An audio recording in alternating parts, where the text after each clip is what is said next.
नमस्कार। हम लोग ए आर देसाई पर चर्चा कर रहे थे। ए आर देसाई की book social background of India nationalism पर के संदर्भ में ही आज भी हम उसी चर्चा को आगे बढ़ाएंगे। आज हम देखेंगे कि आधुनिक शिक्षा का विकास और राष्ट्रवाद में उसकी क्या भूमिका रही, कि जो मॉडर्न एजुकेशन जो ब्रिटिशर्स भारत में लाए, उसने कैसे हमारी नेशनलिज्म को बढ़ाने में अपना हिस्सा दिया या कंट्रीब्यूट किया। ब्रिटिश शासन से पहले भी भारत में शिक्षा थी, पर वो शिक्षा की प्रकृति धर्म प्रधान थी और इसकी व्यवस्था अनौपचारिक थी। ये ब्रिटिशर्स ने लाकर हमारी एजुकेशन को फॉर्मल बनाया। उससे पहले वो इनफॉर्मल थी, जो व्यक्तिगत रूप से अपने अपने क्षेत्र के विशेषज्ञ थे। लिखित ज्ञान के अभाव में इसका आगामी पीढ़ियों के लिए संचालन करने की कोई व्यवस्था नहीं थी, सारा ओरल था। ब्रिटिश टाइम में ही एक ऐसी आधुनिक शिक्षा व्यवस्था आरंभ हुई जो कि ईसाई मिशनरियों द्वारा सरकार द्वारा किया गया। बाद में इसके विस्तार में अनेक प्रगतिशील भारतीयों ने भी योगदान दिया। उस समय शिक्षा का उद्देश्य जन साधारण में अंग्रेजी के माध्यम से पश्चिमी संस्कृति को विकसित करना था। इससे क्या हुआ, भारत में एक ऐसा वर्ग उसका पीछे कारण था कि ऐसा वर्ग भारत में तैयार हो जाए जिसकी कार्यप्रणाली, रुचियां, विचार अंग्रेजी शासन के अनुरूप हो। प्रारंभ में यह शिक्षा समाज के सामान्य वर्ग तक ही सीमित रही, लेकिन अनेक प्रबुद्ध जो इंटेलेक्चुअल इंडियंस थे, वो लोग इंग्लैंड गए उच्च शिक्षा प्राप्त करने के लिए, और वो समझने लगे कि एग्जैक्टली ब्रिटेन क्या चाहता है। इस शिक्षा से उनमें जो रैशनैलिटी का जो कंसेप्ट उत्पन्न हुआ, उन्होंने नेशन के बारे में और फ्रीडम के बारे में जिस तरह से उन्होंने पढ़ा विदेशी राइटर्स से, तो ये इसने हमारे और दूसरे देशों में राष्ट्रवाद का विकास कैसे हुआ, तो इसका परिणाम ये हुआ कि हमारे यहाँ जैसे रविन्द्रनाथ टैगोर, महर्षि कर्वे, मदन मोहन मालवीय, सैयद अहमद खां, बाल गंगाधर तिलक ने पृथक रूप से ऐसी शिक्षा संस्थाएं स्थापित करनी शुरू कर दी, जिसके द्वारा विभिन्न विषयों की शिक्षा के साथ ही युवाओं में नेशनलिज्म की फीलिंग डेवलप हो। यानी वो इन लोगों ने एक ब्रिटिश तरीका और शिक्षा को समझ के हमारे यहाँ हमारे तरीके की शिक्षा जो उस समय हमारे युवाओं को चाहिए, उससे संबंधित संस्थाएं खोली। अंग्रेजों द्वारा स्थापित शिक्षा व्यवस्था का एक जो बहुत इम्पोर्टेंट एस्पेक्ट था, वो ये था कि वो धर्म निरपेक्ष थी, और यह शिक्षा उदारवादी भी थी, लिबरल थी। इसमें सभी जातियों, धर्मों और वर्गों के लोग उसे प्राप्त कर सकते हैं। उसमें किसी तरह का कॉन्स्टेंट नहीं था कि कौन शिक्षा लेगा कौन नहीं लेगा। इस शिक्षा के द्वारा आप जैसे जैसे रैशनल आइडियाज बढ़ते चले गए, समाज का एक बड़ा वर्ग अपने अधिकारों के प्रति जागरूक होने लगा। तो इससे क्या हुआ कि आप में जागरूकता बढ़ने लगी लोगों में। इसके साथ ही शिक्षित लोगों ने उन सामाजिक बुराइयों को भी समझना शुरू कर दिया, जिसके कारण जाति, धर्म और क्षेत्र के आधार पर विभिन्न समुदाय एक दूसरे से अलग थे। इसने एक तरह से शिक्षा ने हमारी कंट्री को एक तरह से यूनिफाइड करना शुरू कर दिया। शिक्षा से उत्पन्न जागरूकता के फलस्वरूप ही व्यवहार के असमानताकारी अनेक तरीकों और प्रथाओं का भी विरोध होने लगा। जो हमारी इंडियन सोसाइटी में जिस तरीके की प्रथाएं थी, सती है, बाल विवाह है और स्त्री शिक्षा से संबंधित, तो इनका भी विरोध होने लगा। पर शुरू में इंडिया के फिर भी बहुत से प्रतिशत अशिक्षित ही रहा, पर जो भी शिक्षित हुआ वो उन्होंने नेशनलिज्म को बढ़ाने में या उस भावना को, उस कॉन्शियसनेस को आगे बढ़ाया। दूसरी चीज़ थी भारत का राजनीतिक और प्रशासनिक एकीकरण। ब्रिटिश से पहले भारत हजारों निरंकुश सामंतवादी राज्यों में बटा हुआ था। उनके बीच को किसी तरह का यूनिफिकेशन नहीं था।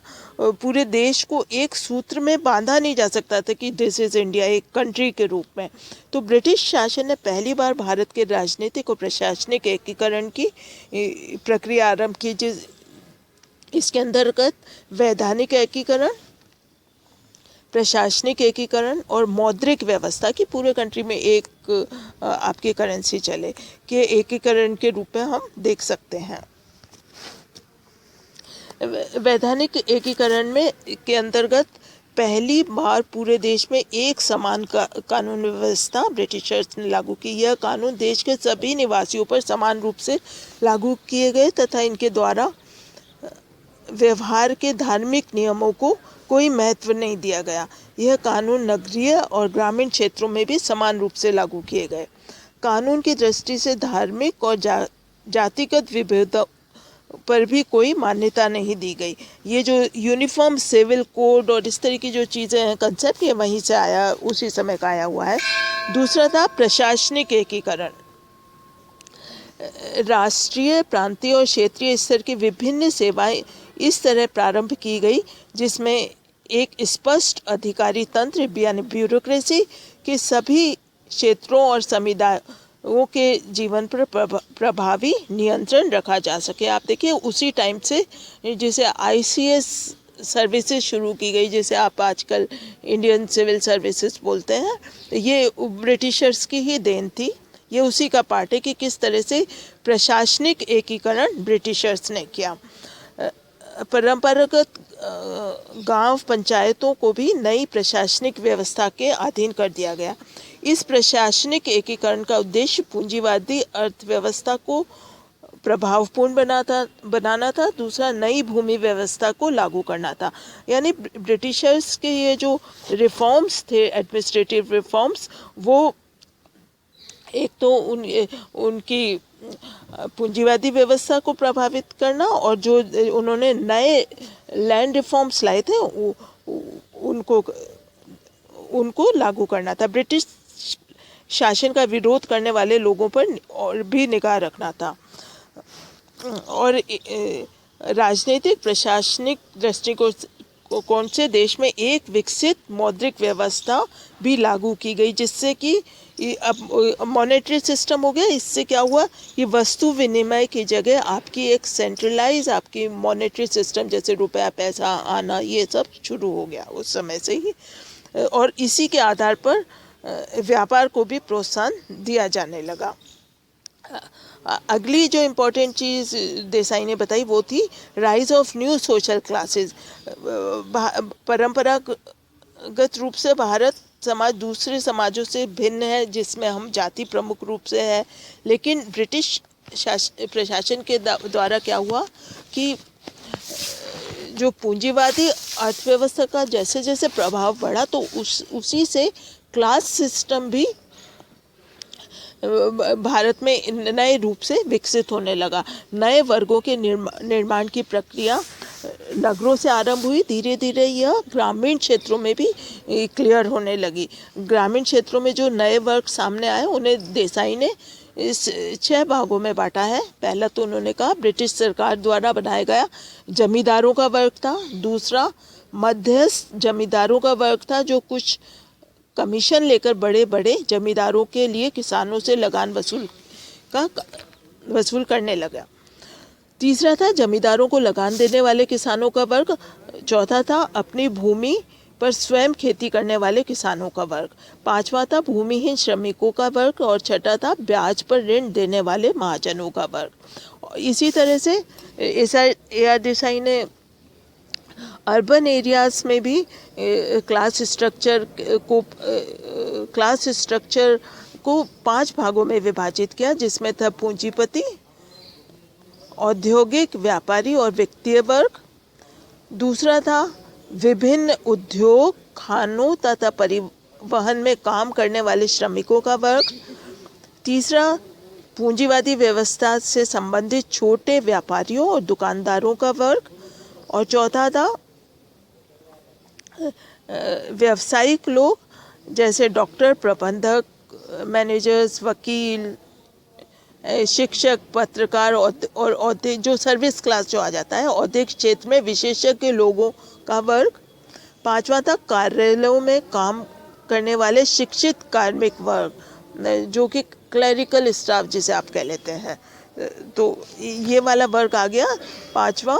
इसके अतिरिक्त देसाई ने नगरों में स्थित एक अन्य बुद्धिजीवी वर्ग का भी उल्लेख किया जिसने कि राष्ट्रवाद में बहुत महत्वपूर्ण भूमिका देना आरंभ कर दिया। यानी ये लोग ऐसे थे जिन्होंने कि सरकारी नौकरियां भी नहीं की, किसी तरह का बिजनेस भी नहीं किया, और ये लोग पूरी तरह से अपना टाइम इन लोगों ने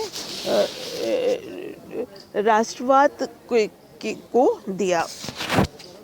ब्रिटिश नीतियों के कारण भारत में जिन नए वर्ग हुए, लोग उन्हीं वर्ग की हितों की रक्षा के लिए भी कई तरह के संगठन भी बनने लगे, जैसे लेबर यूनियन है, और इस तरह की ये जो यूनियंस बनना शुरू हुआ डिफरेंट एरियाज़ में, वो भी इसी का पार्ट है कि हमारी जैसे गांधी के नेतृत्व में जब यहाँ सत्याग्रह आंदोलन आरंभ हुआ तो 1917 और 18 में बिहार के चंपारण जिले के किसानों द्वारा किए जाने वाला संघर्ष ग्रामीणों की राजनीतिक चेतना को बताता है। देसाई कहते हैं कि शोषित लोगों का ध्रुवीकरण, जिसे कि हम बोलते हैं कि किस तरह से उनका पोलराइजेशन होने लगा, पूंजीवादी व्यवस्था का एक शोषित लोगों का जो पोलराइजेशन हुआ, जो कि पूंजीवादी व्यवस्था का एक आवश्यक परिणाम है, जिसे भारत के राष्ट्रवादी आंदोलन में भी हम स्पष्ट रूप से देख सकते हैं।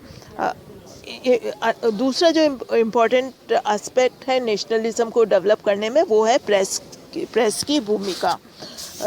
यूरोप में तो 17वीं और 19वीं शताब्दी तक विभिन्न देशों को राष्ट्र में बदलने में छोटे छोटे समाचार पत्रों ने बहुत बड़ी भूमिका निभाई थी। भारत में छापे खाने का जो आरंभ हुआ, जो न्यूज़पेपर्स या प्रेस आरंभ हुए, वो थे 19वीं शताब्दी से हुए। आरंभ में इसका प्रयोग ब्रिटिश सरकार द्वारा विभिन्न स्थानों पर सरकारी आदेश भेजने तथा प्रशासनिक रिकॉर्ड रखने तक ही सीमित रहा, लेकिन जल्दी ही भारतीयों ने इसकी सहायता से अनेक नए न्यूज़पेपर्स और मैगजीन्स द्वारा लोगों के बीच अपने विचारों को स्पष्ट करना आरंभ कर दिया। जैसे कि सबसे पहली बार संवाद कुमुदिनी नाम का एक प्रकाशन शुरू हुआ है 1821 में, जिसे राजा राम मोहन राय ने अपने अनेक लेखों को द्वारा सामाजिक कुरीतियाँ, जो उस समय की जितनी भी हमारी सोसाइटी में बुराइयां थी, उनके विरुद्ध लोगों को एकजुट करने का प्रयास किया। उन्होंने इनके बारे में लिखना शुरू किया। इसके बाद 1830 से और 1858 तक द्वारकानाथ टैगोर, PM मोतीवाला, दादाभाई नौरोजी, ईश्वर चंद्र विद्यासागर ने कुछ पत्रों के द्वारा सामान्य जनता की ज़रूरतों को सरकार के सामने रखना आरंभ किया। 1861 में अंग्रेजी समाचार पत्र टाइम्स ऑफ इंडिया का प्रकाशन भी शुरू हो गया। इसके बाद अंग्रेजी में छपने वाले अनेक दूसरे समाचार पत्र भी प्रकाशित होने लगे, और भारत में क्योंकि इंग्लिश समझने, बोलने और लिखने वाला एक बहुत बड़ा एक ग्रुप भी बन चुका था, और अंग्रेजी के समाचार पत्रों द्वारा ब्रिटिश सरकार द्वारा किए जाने वाले प्रचार का माध्यम तो थे। दूसरी ओर भारत के राष्ट्रीय आंदोलन में से संबंधित बहुत से नेताओं ने बंगाली, गुजराती और हिंदी समाचार पत्रों और पत्रिकाओं के द्वारा भी राष्ट्रीय विचारों को प्रोत्साहन दिया और जनसाधारण तक इस विभिन्न आंदोलनों की जानकारी देना आरंभ कर दिया। तो इस तरह से हम देखते हैं कि जो राष्ट्रवाद की जो प्रोत्साहन देने में प्रेस ने भी बहुत ही एक इम्पोर्टेंट भूमिका अदा की। आगे हम अब नेक्स्ट जो हमारा लेक्चर होगा उसमें हम देखेंगे कि AR देसाई ने राष्ट्रवाद के 5 फेजेस बताए हैं, वो हम इन फेजेस के बारे में हम नेक्स्ट लेक्चर में बात करेंगे। Thank you for listening.